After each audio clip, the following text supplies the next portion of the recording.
বন্ধুরা, আজকে তোমাদের সাথে শেয়ার করছি একদম ঘরোয়া পদ্ধতিতে চাউমিন রেসিপি। তো চলো দেখো, এখানে চাউমিনটা ভাজার জন্য আমি এখানে কড়াইয়ের মধ্যে কাঁচা লঙ্কা কুচি আর পেঁয়াজ কুচি নিয়ে ভালো করে তেলের মধ্যে নেড়ে নিচ্ছি।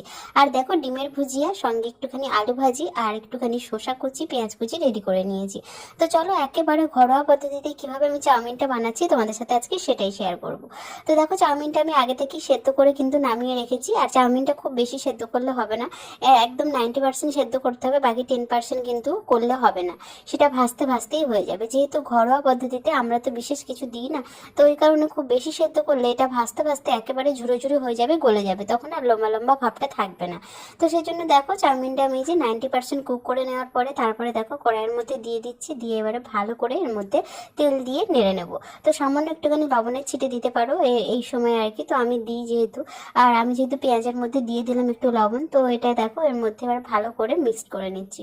এই যে সয়া সস বলো বা হচ্ছে চিলি সস যাই বলো না কেন, এর মধ্যে বিভিন্ন রকম কিছু অ্যাড করে দোকানে ভাজে, তো সেরকম ভাবে করছি না, যেহেতু ঘরোয়া পদ্ধতিতে করছি।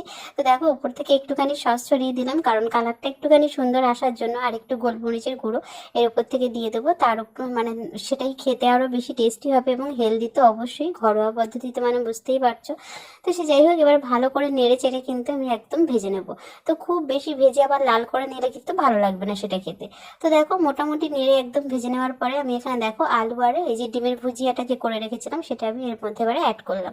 এবার ভালো করে কিন্তু নাড়িয়ে নিতে হবে যতক্ষণ না পর্যন্ত মানে এটা খুব ভালো করে মিশে যায় এর সাথে।